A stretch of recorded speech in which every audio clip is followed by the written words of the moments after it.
ça nous fait extrêmement plaisir à moi et Dr Boulet d'être ici aujourd'hui pour participer à cette huitième édition des Journées là, québécoises des lésions médulaires. C'est un sujet qui nous tient beaucoup à cœur à moi et Dr Boulet. Et dans le fond, on va passer la prochaine heure à en discuter, puis on va être disponible évidemment pour des questions par la suite.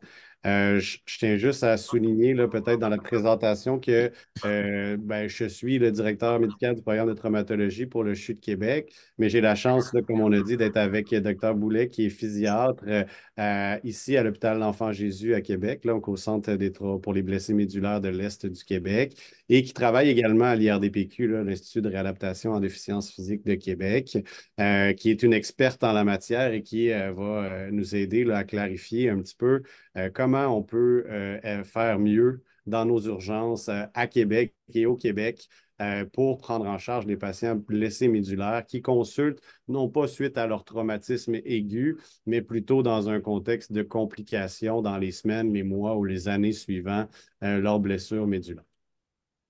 On n'a malheureusement aucun conflit d'intérêt ou déclaration à faire aujourd'hui. Les objectifs de notre présentation sont relativement simples, hein. Ce qu'on veut, c'est rediscuter des complications potentielles qu'un lésé médulaire peut développer et surtout sensibiliser les professionnels de la santé qui travaillent en particulier dans les urgences à ces complications-là. On veut sensibiliser aussi les professionnels de la santé sur l'importance de reconnaître les patients lésés médulaires comme étant des patients spécialistes de leur condition et qui sont des partenaires incontournables dans les décisions à prendre dans la prise en charge de leur épisode de soins. C'est vraiment important aussi qu'on veut sensibiliser les gens sur comment on peut prévenir lors d'un séjour hospitalier, en particulier à l'urgence, le développement des plaies de pression chez cette clientèle-là. Et enfin, ce qu'on veut, c'est expliquer comment on peut prendre en charge efficacement les patients lésés médulaires à l'urgence en évitant les complications les plus fréquentes qui peuvent survenir.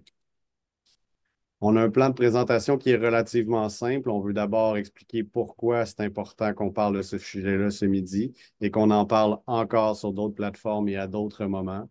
On va revenir sur l'épidémiologie. On va parler des complications médicales potentielles chroniques que peuvent développer ces patients-là. Et finalement, on veut discuter comment prévenir le développement de nouvelles complications lors de leur séjour dans une de nos urgences. Alors, simplement, je sens que je n'ai pas besoin de vous rappeler pourquoi c'est important de parler de ce sujet-là, mais je tiens quand même à le dire que d'où ça vient cette présentation-là. Ça vient en 2022, j'avais assisté à une conférence du docteur Krasyukov qui avait présenté un congrès canadien de médecine d'urgence et qui avait justement développé une présentation qui était géniale sur les complications potentielles que les patients blessés médulaires pouvaient développer ou les amener à consulter dans un département d'urgence. J'avais trouvé que c'était génial et j'avais certainement déjà senti qu'il y avait un besoin de formation nécessaire pour notre personnel dans nos urgences par rapport à ça. Par la suite, hein, M. Zelaya de Mémo Québec nous a certainement rapporté plusieurs cas de patients avec une prise en charge qu'on pourrait dire sous-optimale dans une de nos urgences, à tout le moins dans notre réseau à Québec. Et ça m'a sensibilisé au point où je me suis mis à regarder c'était quoi la prise en charge qu'on faisait chez nous à l'hôpital L'Enfant Jésus, hein, qui est un centre dédié à la clientèle blessée médulaire. Et je me suis rendu compte que même chez nous, c'était pas parfait, c'était pas optimal nécessairement ce qu'on faisait comme prise en charge à l'urgence. Alors, je pouvais juste m'imaginer ce que ça devait être dans les urgences qui n'étaient pas des centres de traumatologie ou des centres dédiés aux blessés médulaires. En plus de ça, j'ai regardé dans la littérature, c'est quoi la formation qu'on donne à nos résidents en médecine d'urgence? Est-ce qu'ils ont accès à de la formation sur le développement des complications pour les blessés médulaires? Et finalement, ce que la littérature nous démontre, c'est qu'il y a très peu d'exposition aux résidents en médecine d'urgence à cette clientèle-là. Et donc, quand ils deviennent médecins formellement, ils ont peu accès. Ils ont un bagage de connaissances relativement faible quant aux complications que peuvent développer ces patients-là, d'où l'importance de la présentation qu'on vous fait aujourd'hui. Bonjour tout le monde. Avant de parler de complications spécifiques, je pense que c'est important qu'on revise un petit peu des petites données épidémiologiques sur la clientèle. Euh, Au Canada, pour ce qui est LMT veut dire lésion médulaire traumatique, puis LMNT, ça veut dire lésion médulaire non traumatique. Donc, on comptabilise environ 4500 nouveaux cas par année, ce qui nous donne une prévalence de personnes qui vivent avec une lésion médulaire au Canada d'environ 86 000 personnes. Au Québec, on a environ 200 cas qui passent par les centres de réadaptation de l'Est et de l'Ouest, donc les centres de réadaptation spécialisés en lésions médulaires. Et pour ce qui est spécifiquement de l'Est du Québec, qui est notre région, là, on a environ 70 nouveaux cas par année qui passent par chez nous. Ces patients-là sont la plupart du temps inscrits dans ce qu'on appelle une banque de suivi long terme pour poursuivre leur suivi le longitudinal toute leur vie pour ce qui est des besoins spécifiques reliés à leur lésion médulaire.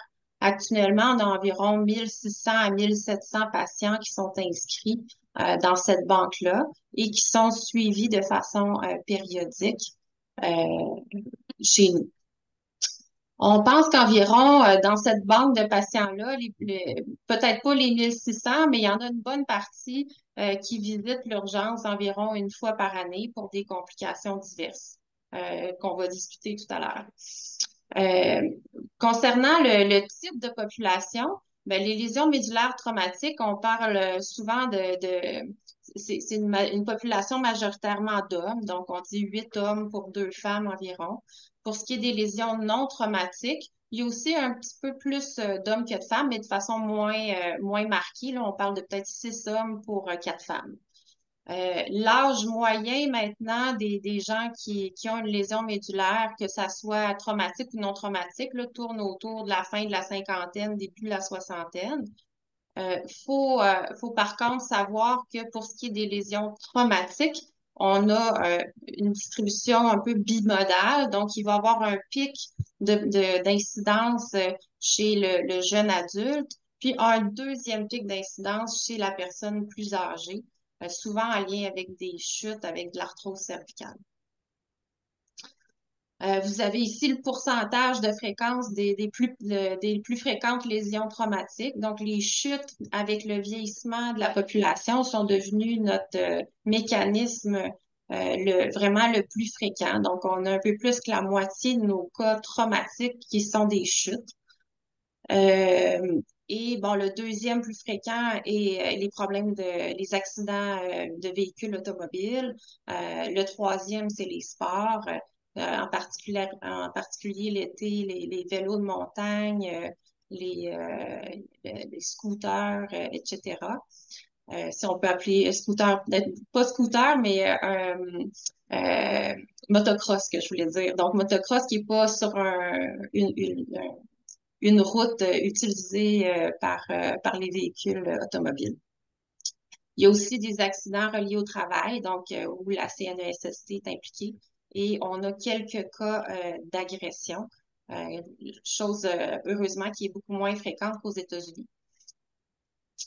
Dans les lésions non traumatiques, on va avoir affaire à une majorité de problèmes dégénératifs. Par ça, j'entends surtout des problèmes d'arthrose, donc d'arthrose dans la colonne, qui va faire en sorte que le canal où se trouve la moelle épinière est rétréci et se trouve éventuellement à la longue à être comprimé par cette arthrose-là et causer du dommage.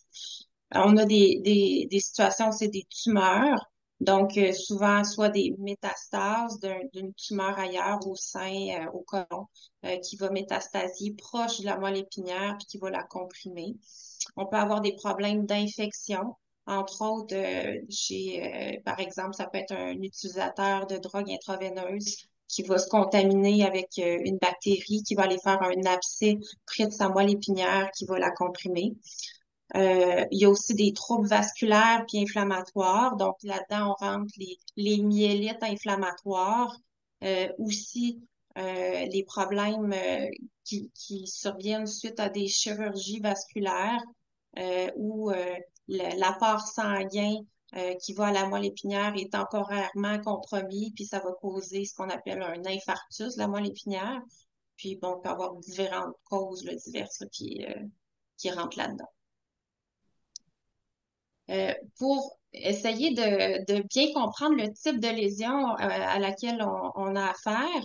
Euh, le, l'ASIA, qui est comme l'association, l'American Spinal Injury Association, a collaboré avec différentes instances il y a plusieurs années pour développer une échelle, un examen neurologique standardisé qui est utilisé partout dans le monde, qui nous permet d'étudier puis de suivre l'évolution des gens qui ont une atteinte de la moelle épinière, de les catégoriser dans certaines classes où on connaît un peu plus leur pronostic d'évolution. Donc, c'est ça, c'est un examen qui est fait chez presque tout le monde qui arrive à l'hôpital avec une atteinte de la moelle épinière, puis ça nous aide vraiment à établir un pronostic, puis à suivre l'évolution. Donc, ce que vous avez à l'écran, ça se trouve à être cet examen-là. On l'appelle communément l'examen ASIA parce que c'est plus simple, mais son vrai nom, c'est l'International Standards for Neurological Classification of Spinal Cord Injury. C'est pas mal plus long à dire. Mais c'est un examen où on a 5 muscles clés au membre supérieur, 5 muscles clés au membre inférieur à examiner à côté chez un patient qui normalement est en décubitus dorsal, donc couché et on a un examen à faire au toucher léger, à la piqûre de chaque côté du corps, dans toutes les dermatomes du corps humain. Donc, on a à les classifier sur une cotation là, de 0 à 2. Puis, avec les résultats qu'on comptabilise sur cette feuille-là, on va déterminer à la page suivante là, si notre patient est ASIA A, B, C, D ou E.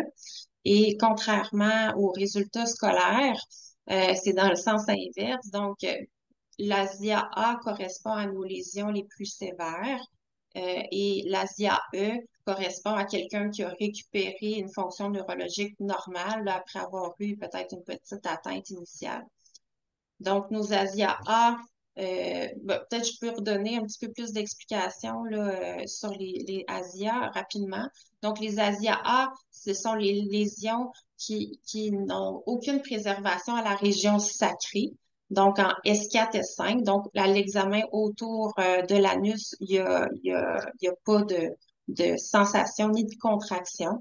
Et ça a été vraiment démontré que quand on n'a pas ces éléments-là à l'examen, c'est que les parties périphériques de la moelle épinière sont normalement un peu plus résistantes au trauma puis à l'ischémie. Même ces parties-là sont atteintes, donc ça accompagne habituellement des lésions qui sont plus sévères puis qui ont moins de chances de récupération. Après ça, quand on passe à B, c'est qu'il y a une préservation de la sensation, mais il n'y a pas de mouvement, de la sensation à la région sacrée, mais il n'y a pas de mouvement sous le niveau neurologique. Nos ASIA C et D, c'est ceux qui ont de la motricité. Les C, c'est ceux qui ont de motricité en majeure partie qui vaincent pas la gravité.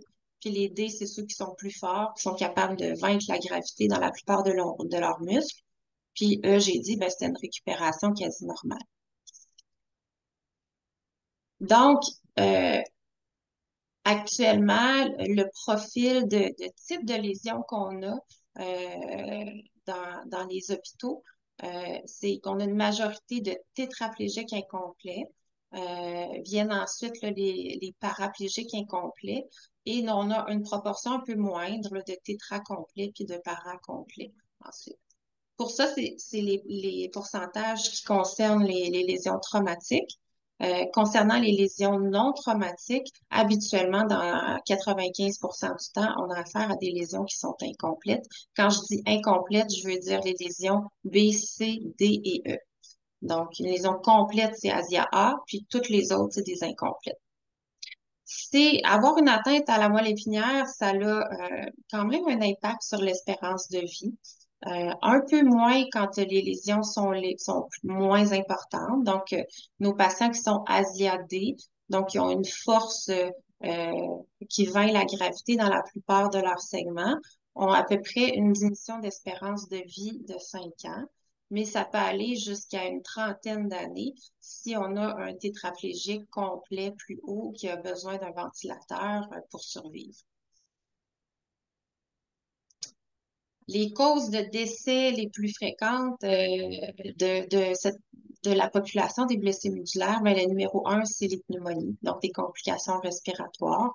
Viennent ensuite les maladies cardiaques et les problèmes infectieux, souvent des septicémies sur une pyélonéphrite, PNA pour pyélonéphrite aiguë, ou sur une plaie qui est devenue profonde puis qui s'est infectée. On a aussi, puis dans numéro 4 et 5, on a les cancers puis les problèmes d'embolie pulmonaire. Une chose qui est aussi super intéressante de voir dans la littérature quand on regarde, c'est que souvent, malheureusement, les professionnels de la santé à l'urgence ont tendance à sous-estimer la qualité de vie et le fait à quel point les patients sont heureux d'être en vie, les patients victimes de blessures médulaires. Dans cette étude-là, qui commence à dater quand même, mais qui demeure fort pertinente à mon avis, là, qui est parue en 1994, on demandait aux travailleurs à l'urgence à quel point ils pensaient qu'un patient tétraplégique haut était heureux d'être en vie. Mais ce qu'on se rendait compte dans cette étude-là, c'est que quand même moins de 16% des travailleurs de la santé à l'urgence pensaient qu'un patient tétraplégique haut pouvait être heureux d'être en vie. Alors que quand on questionnait les tétraplégiques hauts dans cette étude-là, plus que 90% disaient être heureux d'être en vie. C'était la même chose du côté de la qualité de vie. Hein. Si on leur demandait quel est le pourcentage que, ben, en fait, on demandait aux travailleurs d'urgence, pensez-vous que les patients tétraplégiques hauts sont heureux sont une qualité de vie moyenne à bonne? Puis encore une fois, on obtenait les mêmes résultats. Les travailleurs de la santé, en fait, à l'urgence, sous-estimaient à quel point les tétraplégiques hauts prouvaient qu'en fait, ils avaient une qualité de vie moyenne à bonne. Les autres choses qui sont importantes comme médecin d'urgence puis comme professionnel de la santé quand on s'occupe d'un patient lésé médulaire qui consulte à l'urgence, c'est important de réaliser que c'est une clientèle qui est particulière.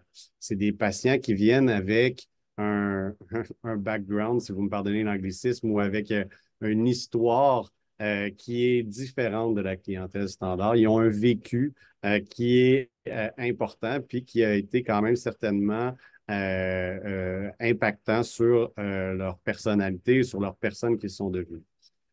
Il faut savoir également qu'un patient lésé médulaire qui consulte à l'urgence, ce n'est pas un choix qui a été fait sans analyser en fait, les patients qui consultent à l'urgence suite à une lésion médulaire pour une complication, c'est souvent un dernier recours pour eux de se présenter à l'urgence, c'est-à-dire qu'ils ont essayé d'autres moyens avant de venir à l'urgence et c'est souvent par faute de trouver d'autres moyens qu'ils viennent consulter à l'urgence.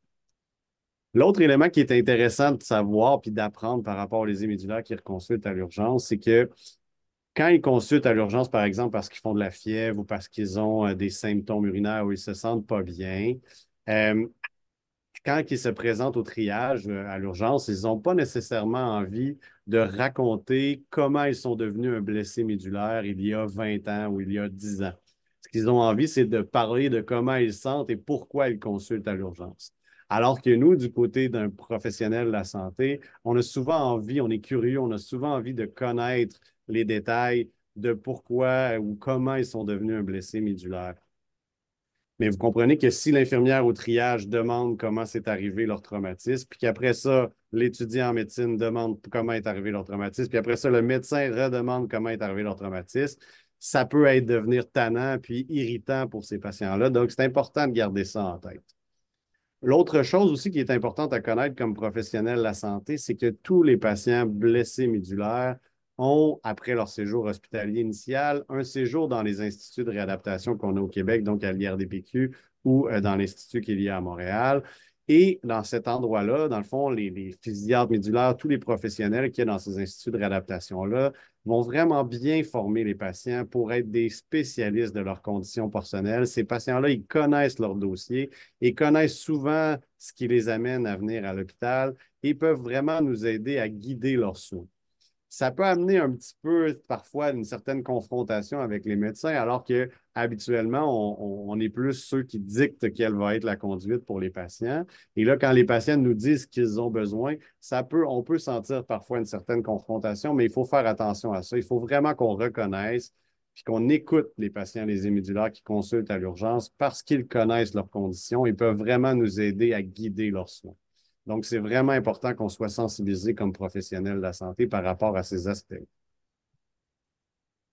Maintenant, docteur Boulet, on va vraiment s'attarder aux complications qui peuvent venir amener un blessé médulaire à reconsulter à l'urgence dans les semaines, les mois, les années suivant leur traumatisme médulaire.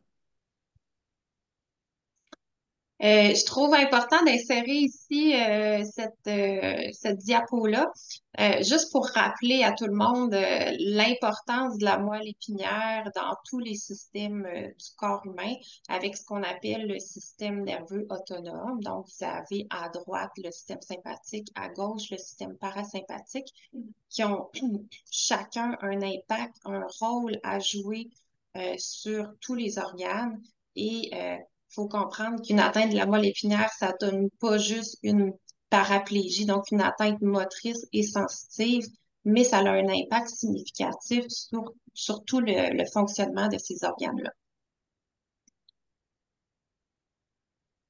Alors, on va y aller maintenant dans le concret. On va passer au travers de cas. On va essayer de vulgariser le plus possible là, nos termes médicaux, mais on va essayer de vous présenter des vrais cas, puis on va partir de là sur l'explication de quelles sont les complications qu'il présente et comment on doit s'en occuper lorsqu'il se présente à l'urgence. Donc, disons qu'un premier cas réel, on a un homme de 40 ans qui se présente à l'urgence aujourd'hui. Il a comme antécédent qu'il est tétraplégique, donc au niveau C6, au niveau cervical et qu'il est ASIA-A, donc une tétraplégie complète, depuis environ 10 ans. C'est un patient qui a réussi quand même à être autonome à domicile et qui demeure seul. Lui, il doit se faire des autocathétérismes urinaires à tous les 4 à 6 heures là, dans son lit électrique. Donc, il s'assoit grâce à son lit électrique et il réussit lui-même à se faire des autocathétérismes comme ça pour vider sa vessie. Là, aujourd'hui, il se présente à l'urgence parce qu'il est confus. Il y a un trouble de langage. Il y a un proche là, qui l'a vu dans cet état-là et qui a appelé l'ambulance. À l'examen physique, ce qu'on remarque, c'est qu'un patient présente une hypertension artérielle, donc sa tension artérielle est très élevée à 180 sur 100. Il présente une fréquence cardiaque normale, voire un peu lente, un rythme respiratoire normal, donc pas de problème d'oxygénation ou de respiration apparent, et il ne fait pas de température. Ce qu'on remarque à l'examen physique, c'est qu'il a vraiment un problème qu'on appelle d'aphasie, c'est-à-dire qu'il n'est pas capable de dire les mots, de nommer les choses comme il faut. En plus de ça, il a la bouche croche du côté droit. Il présente une piloérection, c'est-à-dire qu'il a comme la chair de poule au niveau de sa peau. Puis en plus de ça, quand on palpe son ventre, il semble très dilaté et très dur. Donc, docteur Boulet, à quoi on doit penser là, chez un patient qui se présente avec un tableau comme ça à l'urgence? On retient là, qu'on a affaire à un homme relativement jeune, donc 40 ans, qui présente des symptômes compatibles avec un AVC. Donc, c'est sûr que on faut penser aux causes usuelles d'un AVC, mais encore là, l'homme est quand même assez jeune et c'est quand même rare qu'on va voir un AVC à cet âge-là. C'est vrai que les patients blessés médulaires ont plus de risques de maladies coronariennes ou vasculaires du fait de leur immobilisation. Ils sont moins mobiles, puis ont des changements corporels aussi qui peuvent augmenter les facteurs de risque de maladies vasculaires ou coronariennes. C'est vrai que nos patients blessés médulaires aussi, on reste à vie avec un risque un peu augmenté de thromboembolie qui est souvent pire dans les 2 à 3 premiers mois, ou même on va utiliser ce qu'on appelle une thromboprophylaxie. Mais ensuite, on l'arrête. Le risque reste légèrement plus élevé, mais il y aurait plus de risque de continuer tout le temps à éclaircir le sang à vie. Mais ils sont sujets, donc on se rappelle, c'est un tétraplégique avec une lésion assez haute, complet, qui sont à risque de faire ce qu'on appelle de la dysréflexie autonome. Qu'est-ce que c'est la dysréflexie autonome? C'est une urgence médicale, donc c'est vraiment important que ça soit connu justement dans les urgences, qui a un potentiel mortel et qui peut affecter surtout les patients qui ont une atteinte médulaire en haut de T6. En fait, ce qui se passe, c'est qu'il y a une dérégulation du système nerveux autonome. Donc, je vous ai montré une petite image, un petit schéma tantôt. Ce qui va faire en sorte que suite à un stimulus nociceptif, donc quelque chose qui est interprété par le corps comme étant irritant, que le corps d'un patient qui a une atteinte de la moelle épinière, en fait, que le cerveau perçoit pas nécessairement. Ben, il va y avoir une réponse du système nerveux sympathique qui est disproportionnée. C'est comme une activité réflexe du système nerveux sympathique qui va bien s'énerver, puis qui va causer un épisode hypertensif sévère. Euh, et tant que le stimulus nociceptif, donc l'élément irritatif du corps, est pas enlevé, ben cette hypertension-là sévère va persister. Donc les symptômes les plus fréquents qui sont associés à cette problématique-là, donc sont tous reliés à la dérégulation du système nerveux autonome puis à la tentative de compensation. Donc, les patients vont tous être hyper tendus avec une bradycardie habituellement parce que le cerveau arrive à activer le nerf vague qui aide à contrôler la fréquence cardiaque. Les patients peuvent avoir de l'hypersudation, avoir la peau pâle, très mal à la tête, avec un flushing, entre autres. Et voilà. Donc, qu'est-ce qui la cause? Ben, ça peut être n'importe quoi sous le niveau neurologique de la lésion médulaire. Donc, vous avez à la prochaine slide là, une petite liste possible dans le tableau à droite. Là. Donc, la cause la plus fréquente, c'est une distension vésicale ou des lithiases urinaires, donc une sonde qui est bloquée, un patient qui a oublié ou qui n'a pas pu faire son cathétérisme, des intestins constipés bloqués avec un fécalome, une plaie de pression, un ongle incarné, même des fois des relations sexuelles peuvent déclencher une réaction de ce type-là.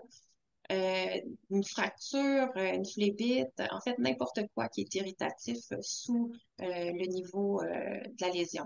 Donc, en fait, ce qui se passe, vous l'avez, peut-être revenir à la slide avant, là, dans le petit schéma du côté gauche, si on part de 1, ben là, on a la cause, une des causes les plus fréquentes, on a un exemple de sonde qui est bloquée.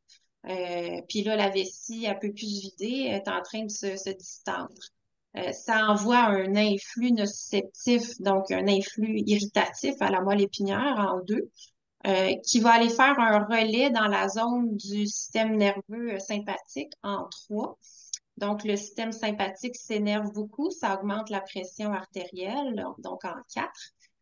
On a des mécanocepteurs, puis des barorécepteurs qui perçoivent ça dans notre corps, à travers notre corps, puis qui envoient un message au cerveau pour dire Hey, mon système s'énerve, ma pression est rendue vraiment élevée, ça n'a pas de bon sens. Fait que le cerveau essaie d'envoyer des signaux pour calmer cette réaction-là. Il va réussir, comme j'ai dit, en 6, avec le nerf vague, à ralentir le cœur.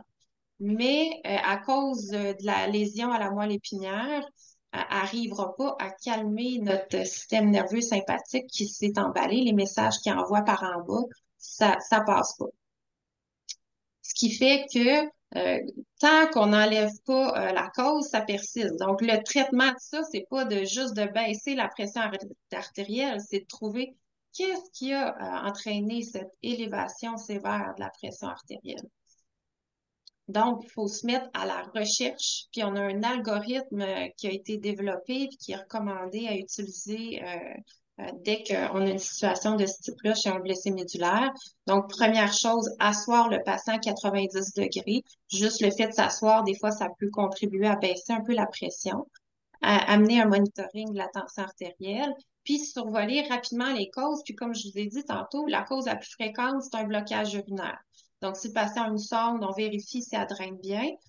S'il fait des cathétérismes, ben, est-ce qu'il l'a fait? Puis là, on en fait un en évitant de l'irriter davantage, en utilisant toujours un gel de xylocaïne avant toute manœuvre qui peut être irritative. Si ça vient pas de la vessie, la deuxième cause la plus fréquente, c'est un fécalome. Donc, il faut mettre de la xylocaïne sur son gant, puis aller faire un toucher rectal et vérifier s'il y a un fécalome dans l'ampoule rectale. Si c'est pas ces deux causes-là, ben on continue, on désabrille notre patient, on le déshabille, puis on regarde. J'ai-tu un ongle incarné? J'ai-tu pu avoir un patient qui a chuté puis qui s'est fait une fracture sans s'en rendre compte parce qu'il le sent pas? J'ai-tu une plaie de pression que le patient n'était pas au courant, etc. Si la tension artérielle reste élevée en haut de 150 mm de mercure pendant ce screening-là, on va donner une médication pour baisser rapidement la tension artérielle parce que c'est ça qui peut causer des complications chez notre patient. Puis là, ben, une fois qu'on a trouvé la cause, que la pression est rétablie euh, dans un range normal, ben là, on continue le monitoring de notre patient pendant au moins 2 heures pour être sûr que c'est vraiment stable.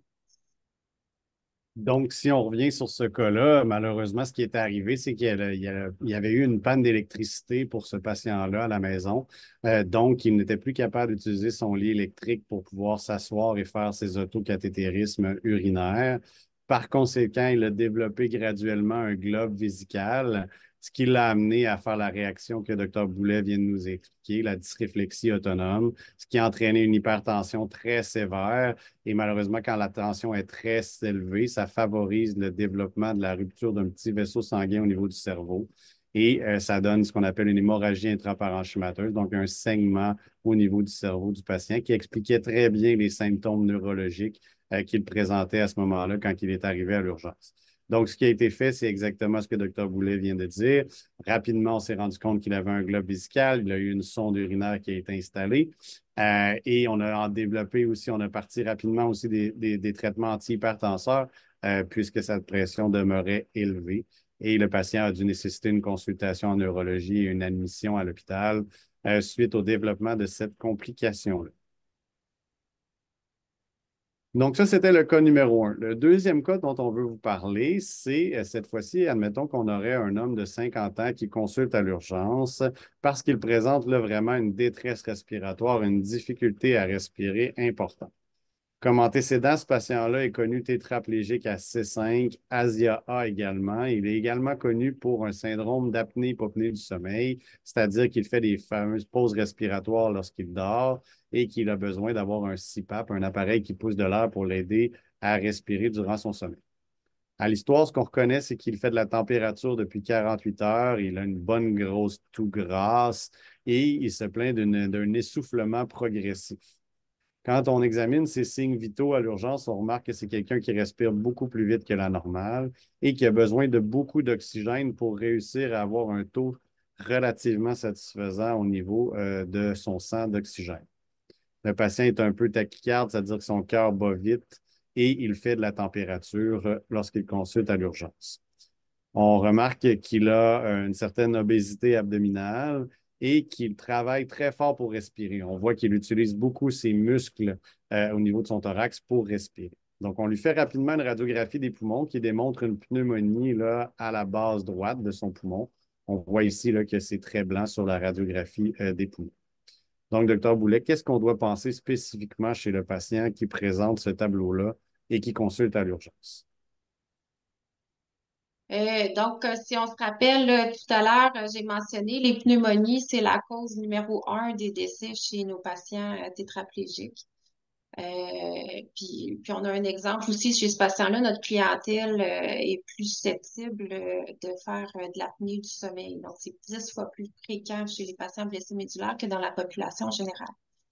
Il faut se rappeler qu'une atteinte à la moelle épinière, ça cause, surtout au niveau cervical, ça va causer ce qu'on appelle un syndrome restrictif pulmonaire. Donc, ça veut dire ça que on n'a plus tous les muscles nécessaires pour respirer de façon normale. Il y en a certains qui fonctionnent encore. Ce patient-là, c'est un C5 ASIA-A.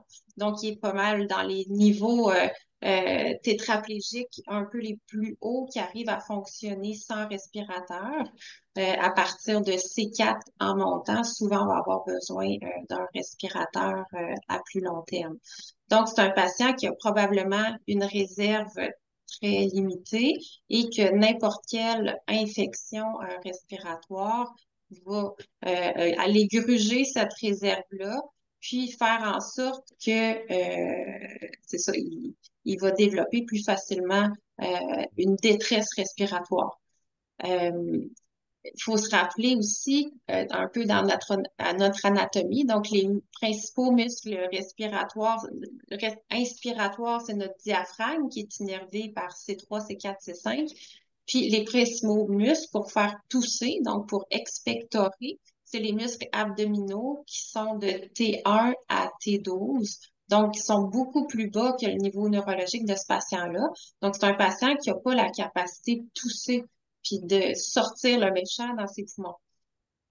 Donc, quand on a un patient médulaire qui arrive à l'urgence et qui présente une pneumonie comme ce patient-là, faut pas se contenter juste de lui donner des antibiotiques pour traiter sa pneumonie. Il faut réfléchir à comment on peut l'aider à optimiser ses paramètres respiratoires. Donc, entre autres, l'aider à clairer ses sécrétions. Donc, vous avez des petites images ici. Par lui-même, on sait qu'il n'y a pas une toux suffisante pour l'éclairer. Donc, il va avoir besoin probablement de physiothérapie respiratoire qui peut être faite avec l'aide d'un physiothérapeute. Il y a même on a à l'Enfant Jésus, peut-être pas dans tous les hôpitaux, une machine qui s'appelle le cough assist qui va donner une pression positive au niveau du système respiratoire suivie d'une pression négative pour aller aider à expectorer. C'est important qu'il soit assez bien hydraté aussi pour que les sécrétions soient plus mobilisables. S'il est trop sec, ben, les sécrétions restent prises dans les bronches. Fait qu'il va y avoir différentes manœuvres qui vont pouvoir être faites. Puis des fois, ben, souvent, on a recours aussi à des appareils de succion et même jusqu'à une bronchoscopie, en fait, qui est comme le pneumologue qui s'en va suctionner avec son bronchoscope à l'aide d'une caméra pour bien aller chercher le méchant qui s'est accumulé. Donc, il y a ces modalités-là pour aider à sortir le méchant. Il y a des modalités aussi pour aider à rentrer l'air un peu mieux dans les poumons. Donc, il faut encourager le patient à faire des exercices pour renforcer ses muscles inspiratoires, mais aussi le forcer à rentrer le plus d'air possible. On a ici à droite là, une image de ce qu'on appelle l'inspirex ou la spirométrie incitative, là, qui est comme un appareil qui encourage visuellement le patient avec la petite boule qui monte à garder l'air dans ses poumons. On a une modalité qui est enseignée beaucoup aux patients puis qui est utilisée chez notre clientèle médulaire qui s'appelle le breath stacking en anglais. On utilise beaucoup ce terme-là, mais sinon, c'est le recrutement ventilatoire pulmonaire. Donc, ça va être avec un ballon puis un embumasque que, en coordination avec les efforts inspiratoires du patient, on va l'aider à rentrer le plus d'air possible dans ses poumons pour aller distendre tous les petites alvéoles, les petits chemins du système respiratoire dans les poumons. Euh, Parfois, c'est pas suffisant, puis il faut aller jusqu'à des modalités de ventilation non invasive, donc pousser de l'air avec une machine, puis même des fois de l'intubation si le patient est trop précaire. Voilà. Alors, si on revient justement sur ce cas-là, est-ce que le patient a nécessité? Ben, en fait, ce qu'on s'est rendu compte, c'est que c'est un patient qui est tétraplégique haut, hein, comme on l'a mentionné, donc il y a peu de réserves respiratoires. Donc, on a dû traiter la pneumonie de façon adéquate. Malgré tout, comme il avait déjà une bonne détresse respiratoire, il a fallu le supporter initialement avec l'appareil pour pousser de l'air, donc la ventilation non invasive dont le docteur Boulet vient de parler. Et éventuellement, il faut envisager d'intuber ces patients-là si jamais son état se détériore. Évidemment, en respectant les choix des patients et de leur niveau de soins qu'on appelle, donc ce qu'ils désirent avoir en termes de prise en charge si jamais la situation se détériore. Et dès que possible, si le patient se stabilise, on va vouloir utiliser la physiothérapie respiratoire pour améliorer le devenir du patient et aider à traiter cette pneumonie-là le plus rapidement possible. Si on passe au cas numéro 3, en fait, on a une dame, cette fois-ci de 45 ans, qui consulte parce qu'elle a développé une douleur cervicale et paracervicale du côté droit, ainsi que des engourdissements là, dans son membre supérieur droit. Comme antécédent, cette personne-là est paraplégique à T3, ASIAD depuis environ 5 ans. À l'histoire et l'examen physique, ce qu'on découvre, c'est que ça fait 2 semaines que cette douleur-là cervicale est apparue. C'est une douleur qui est comme sous forme de brûlure qu'elle ressent là, au niveau de son cou et au niveau de son membre supérieur droit. Il y a également des engourdissements qui sont apparus dans le territoire le C8 des T1. Là, c'est dans le fond, c'est quatrième, cinquième doigt, et puis tout le bord interne de son membre supérieur droit, et que depuis maintenant là, quelques jours, c'est rendu également présent du côté gauche. On ne trouve pas d'autres symptômes neurologiques, il n'y a pas d'histoire d'accident ou de traumatisme, et quand on l'examine, il y a vraiment un déficit de sensation quand on touche à ces endroits-là sur son membre supérieur là, des deux côtés. Et quand on lui demande de forcer avec la main droite pour serrer les doigts, on remarque qu'il y a vraiment une faiblesse qui est apparue, qui n'était pas présente auparavant chez ce patient, chez cette patiente-là. Qu'est-ce qu'on doit penser là, à ce moment-ci, docteur Boulet, pour cette patiente? Euh, on a un diagnostic différentiel large, c'est sûr. Tu sais, cette patiente-là, on se rappelle, elle est T3, donc c'est les niveaux juste en bas, thoracique supérieur, donc juste en dessous des derniers niveaux qui s'occupent des mains. Cette patiente-là, elle a le droit, comme n'importe qui dans la population générale, de faire une hernie discale, de développer une nouvelle sténose spinale, d'avoir une néoplasie, un abcès ou n'importe quoi qui vient faire des symptômes neurologiques. Il faut se rappeler par contre que c'est ça, on a une patiente qui a déjà eu une atteinte à la moelle épinière. Euh, dans cette clientèle-là, les patients ont souvent surutilisé leurs membres supérieurs. Donc, ils peuvent être sujets à développer plus facilement des tunnels carpiens ou des problèmes de neuropathie cubitale. Elle a eu une intervention chirurgicale qui a stabilisé sa colonne. Puis quand on immobilise une partie de la colonne, des fois, on peut plus facilement développer des complications de sténose en haut ou en bas de la zone qui a été opérée. Mais on a aussi une complication neurologique qui est tannante, qui peut guetter cette clientèle-là. C'est ce qu'on appelle la syringomyélie post-traumatique. Qu'est-ce que c'est la syringomyélie post-traumatique? C'est un grand terme, mais en fait, ça se trouve à être, ça se développe suite à la formation d'un petit kyste à la zone où il y a eu une atteinte de la moelle épinière. En fait, ce qu'il faut comprendre, c'est qu'il y a peut-être des neurones qui se sont dégénérés, puis ça a laissé un espace mort qui a pu être rempli par du liquide. Et autour de la zone où il y a eu un impact ou une atteinte de la moelle épinière, il a pu se former une cicatrice qui empêche le liquide céphalo-rachidien de circuler de façon naturelle. Donc, on se rappelle qu'on a un liquide céphalo-rachidien dans lequel notre cerveau puis notre moelle épinière baigne, puis qui circule normalement tout le tour du système nerveux central.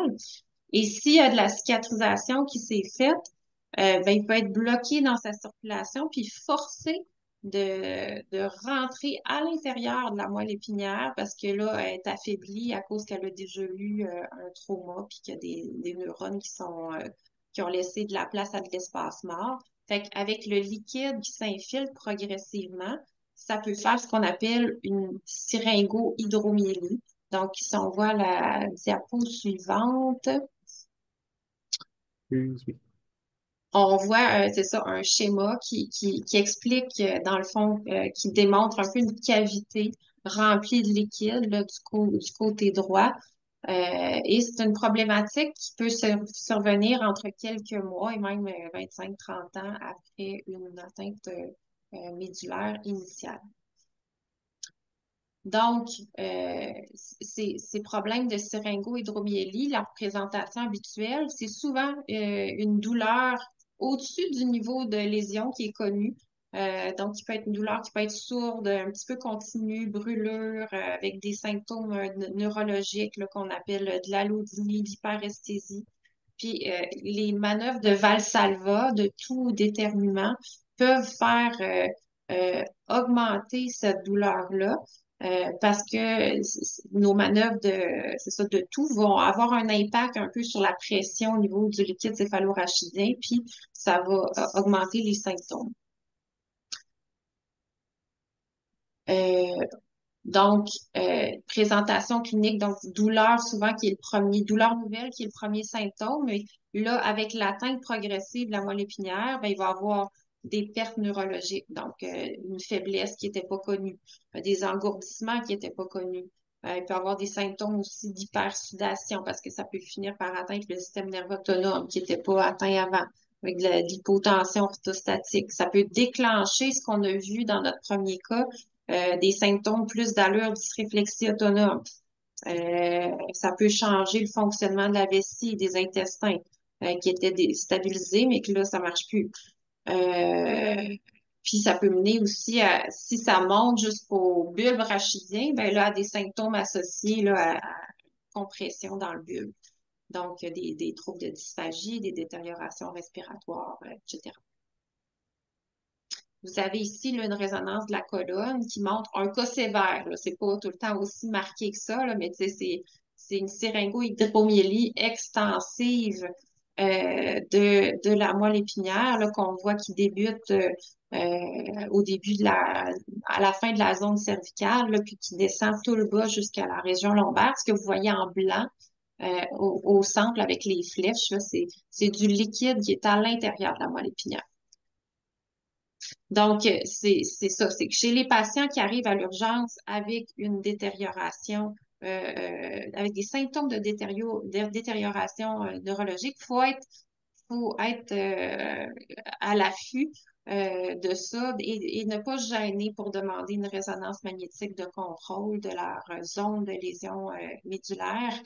Et si ça se confirme, d'aller référer rapidement en neurochirurgie ou en physiatrie. Super, merci. On termine avec un cas qui est hyper important et puis que vous allez certainement reconnaître tout le monde rapidement. Disons qu'on a une femme de 39 ans qui consulte cette fois-ci à l'urgence pour une diminution de son état général et de la température. Comme antécédent, c'est une patiente qui est paraplégique à T12 Asia-A depuis environ 2 ans. L'histoire est un peu difficile parce que la patiente est un peu confuse, mais on semble comprendre que depuis 48 heures, il y a présence de fièvre, de diminution de l'état général. Puis à l'histoire, on ne trouve pas de foyer infectieux clair, c'est-à-dire qu'on n'a pas d'explication à l'histoire vraiment d'où pourrait venir la température. Quand on examine la patiente, on se rend compte que son cœur bat relativement vite à 130 par minute, qu'elle fait 39 de température et qu'elle respire vite également, probablement secondairement à son état, à sa température. Quand on examine la patiente, parce qu'on sait très bien qu'un lésé médulaire qui consulte à l'urgence a besoin d'un examen de la tête aux pieds, en particulier dans un contexte de fièvre, on découvre malheureusement qu'il y a présence d'une bonne plaie de 5 par 10 cm au niveau de la fesse à droite, au niveau de l'ischion, avec une grosse cellulite, donc une infection, une rougeur importante de la peau autour de la plaie, puis la présence de pus qui s'écoule au niveau de cette plaie-là. Donc, docteur Boulet, je pense on est d'accord qu'on est en présence d'une plaie de pression importante. Pouvez-vous nous en dire un peu plus par rapport à ce sujet-là? Oui, les plaies de pression, hein, c'est un problème très, très, très, très important chez notre clientèle. Malheureusement, très prévalent. Donc, 30% de nos patients au suivi à 5 ans vont avoir fait une plaie de pression.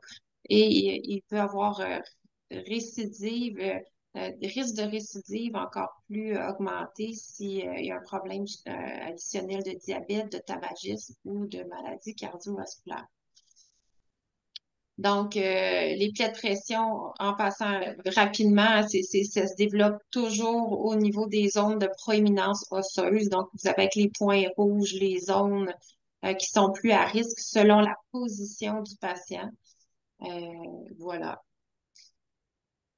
Et sans parler, sans aller en détail dans tous les stades de description des plaies, il faut se rappeler toujours, quand on voit une plaie, que ce qu'on voit, c'est la pointe de l'iceberg. C'est toujours pire en profondeur que ce qu'on voit en superficie. Parce que le tissu en dessous de l'épiderme est vraiment plus sensible à la pression que l'épiderme lui-même. Donc, c'est ça, c'est toujours la pointe de l'iceberg. Qu'est-ce qui cause les plaies? Ben, on a des facteurs à l'extérieur du patient, puis on a des facteurs reliés au patient. Donc, à l'extérieur du patient, une plaie, c'est toujours causé par une pression excessive trop prolongée. Donc, pression, cisaillement, donc des forces qui amènent des mouvements contraires au niveau des couches de la peau. Donc, ce qui peut survenir suite à, par exemple, des transferts par soi-même ou par autrui avec trop de frottement de la peau sur la surface. Friction, qui est pas nécessairement les forces contraires de la peau, mais qui est la peau qui frotte toujours sur une surface qui peut être favorisée par de la spasticité, par exemple, où on a un membre qui bouge de façon clonique puis qui frotte. Puis la macération, donc si on a des problèmes de continence urinaire ou intestinale, donc le fait que la peau soit trop humide, ça peut favoriser. Donc, les causes propres aux patients, c'est sûr que si on a un patient qui est dénutri, donc il n'y a pas assez de protéines pour reconstruire ses tissus, qui est spastique, qui a des contractures et qui est toujours en infection, en incontinence, ben, et surtout dont l'état de conscience est diminué, donc il n'y a pas le contrôle sur ses gestes ou soit par diminution de l'état de conscience ou à cause de prise de médicaments qui le ralentissent, abus de substances. C'est tous des facteurs là, qui peuvent progressivement mener à une plaie. Et le problème des plaies, ben, c'est que ça prend à peine quelques heures pour les causer, mais ça prend des mois et même des années, des fois, pour les guérir. Et c'est quelque chose qui coûte très cher. Donc, on estime environ 20 000 par mois quand on a une plaie significative là, qui a besoin de soins. Ça peut, dans certains cas, provoquer de la douleur ou des spasmes. Ça amène vraiment à une diminution du niveau d'activité. Pour guérir la plaie, il faut que le patient diminue la pression dessus. Donc, des fois, il va être cloué au lit pendant des mois et des mois. Ça s'est associé à une baisse franche de la qualité de vie. Et les complications d'une plaie, surtout si elle s'infecte, puis à cause d'une infection généralisée dans le corps, mais ça peut même causer la mort d'un patient. Et ce qui est tellement important de sensibiliser toute la population médicale et les patients eux-mêmes, c'est que 95% des problèmes de lésion, on pense qu'ils pourraient être évités. Donc, c'est pierre angulaire du traitement, ben, c'est éliminer la cause. Donc, il faut trouver pourquoi la plaie elle a été causée. Parce qu'on a beau mettre n'importe quelle sorte de pansement magique dessus, si on n'enlève pas les facteurs qui l'ont précipité, ben, elle va s'entretenir puis elle guérira jamais. Donc, il faut reviser dans notre tête. C'est quoi, quelles sont les situations dans la vie du patient qui ont amené à une pression prolongée qui a pu causer ça? Ou est-ce que le patient a des facteurs intrinsèques, là, des problèmes de santé qui contribuent au maintien de la plaie? Et une fois on a bien compris qu'est-ce qui l'a causé puis qu'on évite de le reproduire, ben là, on la traite, la plaie, évidemment. Euh, voilà. Euh, Super, merci. Ben, si on revient sur ce cas-là, dans le fond, finalement, ce qu'on se rend compte à l'histoire, c'est que dans le fond, il y avait eu un nouveau coussin qui avait été acheté pour son fauteuil roulant depuis environ 2 semaines. Malheureusement, il était mal ajusté, ce qui a entraîné, dans le fond, une pression inadéquate sur son ischion là, du côté droit. Et ce qui est important de reconnaître, c'est que les traitements qui ont été nécessaires, comme l'a dit Dr. Boulet, ont été très importants, hein. La patiente a eu besoin d'antibiotiques intraveineux, d'un débridement en salle d'opération par la plastie, d'un long séjour hospitalier, là, incluant un séjour aux soins intensifs. Et c'est surtout des patients qu'il faut parfois mettre au repos au lit pendant 4 semaines. Donc, ça a un impact évidemment majeur sur les patients, sur leur qualité de vie. Et malheureusement, là, cette patiente-là a développé des symptômes dépressifs importants par la suite, ce qui a amené, là, évidemment, la nécessité d'une consultation en psychiatrie. Puis c'est important aussi de reconnaître que malgré tout ce qu'on fait, toutes les manœuvres qu'on fait pour éviter que les patients développent une deuxième plaie de pression durant un long séjour hospitalier, malheureusement, ça arrive parfois qu'ils vont en développer une deuxième. Et c'est le cas ici où est-ce qu'il y a eu une nouvelle plaie qui a été développée au niveau du grand trochanter gauche, droit, pardon, une autre proéminence osseuse. Et donc, il faut vraiment être sensibilisé au fait que c'est très important ce qu'on fait, que malgré parfois tout ce qu'on donne comme soin, ça peut arriver qu'il y ait une deuxième plaie qui se développe, malheureusement. Ce qui nous amène à vraiment un point important, là, c'est vraiment la prévention des plaies de pression. Puis, docteur Boulet, je ne sais pas si c'est vous qui parliez de cette partie-là, je pense, ou si c'était moi. Je peux y aller si vous voulez. Mais je pense que c'était moi. Donc, c'est éléments essentiels à faire, là, puis qu'on enseigne aussi à nos patients quand ils viennent en réadaptation. Donc, la prévention, tout part de là. Donc, enseigner à nos patients à inspecter leur peau 2 fois par jour. Donc, le matin au lever, on inspecte la peau. Au moins une autre fois au coucher, on revérifie qu'il n'y a pas de rougeurs qui se sont développées pendant la journée. Importance capitale d'utiliser des surfaces qui distribuent mieux la pression parce que notre patient médulaire qui n'a pas la sensation normale n'a pas les messages pour lui dire que là, ça fait trop longtemps que je suis dans la même position puis il faut que je me dégage. Donc, utiliser de façon prioritaire des surmatelas ou des matelas viscoses, des matelas, même au besoin quand il y a déjà une plaie à air fluidisé, pour prévenir le développement de plaies et s'assurer que s'il y en a une, qu'elle s'aggrave pas plus. Et s'assurer aussi, puis on va le voir avec la slide suivante, que le patient a une quantité suffisante d'oreillers. Parce que vous avez vu dans mes slides qui montraient, on peut passer à la suivante, là. On peut pas, on voit le monsieur couché en bas, là. Il y a 5 oreillers, ce patient-là. Parce que quand il est couché sur le côté, il faut prévenir la pression prolongée sur toutes ces proéminences osseuses. Et c'est les oreillers qu'on utilise qui nous permettent de part et d'autre de dégager un peu les proéminences osseuses qui sont très susceptibles aux plaies. Faut les changer de position aux 2 heures. C'est important. Tu sais, un patient n'aura pas nécessairement le signal de le faire.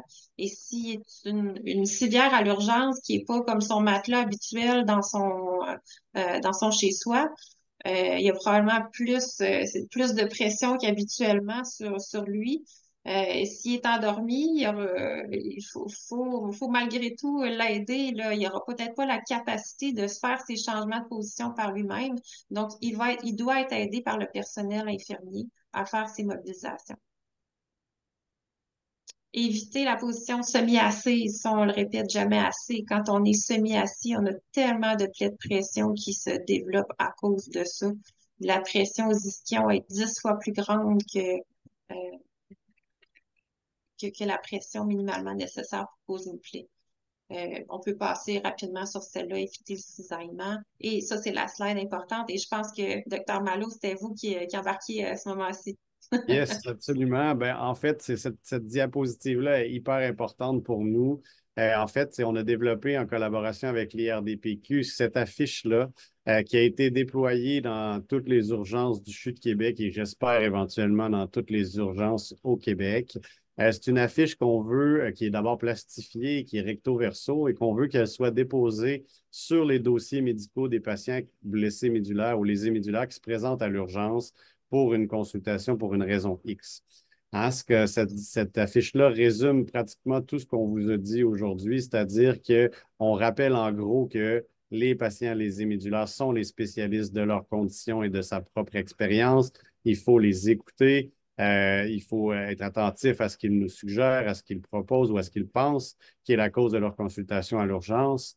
Ensuite de ça, on vient de le dire, c'est hyper important de mobiliser les patients aux 2 heures. C'est pas le temps de faire de chichi, on peut juste leur donner un oreiller parce qu'il en faut d'autres pour d'autres patients. C'est pas vrai. Il faut leur donner tous les oreillers qu'ils ont besoin d'avoir pour éviter le développement des plaies de pression. Il faut les aider à optimiser leur positionnement lorsqu'ils sont à l'urgence. Puis évidemment, il faut leur fournir les surfaces, les matelas nécessaires pour éviter qu'ils développent des plaies de pression tant à l'urgence que durant leur séjour hospitalier, que ce soit des surfaces préventives ou des surfaces thérapeutiques à l'urgence. C'est important qu'on s'équipe de façon adéquate. De l'autre côté de cette affiche-là qu'on a développée, on a fait une capsule qui explique le traitement et la détection de la dysréflexie autonome, puisque c'est peu connu par les gens en médecine d'urgence. Cette affiche-là va viser à éduquer les gens sur cette opportunité-là, et pas juste les médecins, hein, les infirmières, les préposés, tout le monde qui entre en contact avec ces patients-là à l'urgence va pouvoir regarder cette affiche-là et en prendre davantage sur cette complication-là. Donc, c'est une affiche qu'on est très content d'avoir déployée dans nos urgences au CHU de Québec et qu'on veut, comme je disais, de déployer le plus possible dans toutes les urgences. Simplement mentionner, parce que le temps file et a filé très rapidement, que chaque centre d'expertise en blessés médulaires et les centres de réadaptation ont des services pour aider à prendre en charge les patients et que si, comme clinicien ou personnel à l'urgence, on a des questionnements ou qu'on pense que le patient a besoin d'avoir des suivis particuliers, il existe des soutiens, des programmes comme les soutiens à domicile, les CLSC qui font des suivis pour les plaies. Il y a les équipes de plastie également, si le patient est connu par leur service, qui peuvent faire le suivi de ces patients-là. Et on a mis aussi pour les médecins ou pour les personnels des urgences des numéros de téléphone importants, en particulier à l'IRDPQ, pour si jamais des patients se présentent avec certaines complications plus spécifiques à ce moment-là pour qu'ils puissent être référés à ces infirmières-là spécialisées de l'IRDPQ au besoin pour effectuer les suivis nécessaires ou pour offrir des conseils opportuns là, pour la prise en charge de ces patients. Je pense, docteur Boulet, qu'on n'aura pas le temps de parler des complications chroniques qui seront disponibles là, dans la présentation, là, dans le diaporama qu'on voit, en fait, dans le PDF qu'on vous aura fourni si jamais certains veulent le consulter. Mais comme on est passionné par le sujet que vous voyez, on a dépassé notre temps, moi et docteur Boulet. Mais évidemment, on voudrait juste prendre le temps de conclure avec vous pour dire, pour tous les professionnels de la santé qui sont ici, à quel point les blessés médulaires, le fait d'avoir une blessure médulaire peut impacter l'ensemble du corps humain et ça peut amener là, des conséquences là, à moyen, court et long terme pour nos patients blessés médulaires. Il faut vraiment être à l'écoute de ces patients-là. Il faut leur apporter l'attention nécessaire qu'ils ont besoin, malgré le brouhaha de l'urgence, malgré le fait qu'on est débordé pratiquement en permanence à l'urgence. C'est hyper important qu'on prévienne le développement de ces complications-là durant leur séjour hospitalier, en particulier le développement des plaies de pression. On veut continuer de distribuer les affiches, on veut continuer d'en parler, on veut continuer de former le personnel, en particulier au CHU de Québec, pour les sensibiliser à ça. Puis surtout, on veut s'assurer que nos urgences ont le matériel requis, entre autres les matelas, les surfaces thérapeutiques ou les surfaces préventives, pour aider à diminuer l'apparition de ces complications-là chez nos patients lésés médulaires qui doivent ne pas avoir peur de reconsulter dans nos urgences s'ils ont besoin d'avoir accès à des soins de santé. Je pense que c'est hyper important. Alors voilà, c'est ce qu'on voulait vous présenter aujourd'hui. On est maintenant disponible si vous avez des questions ou des commentaires à nous partager.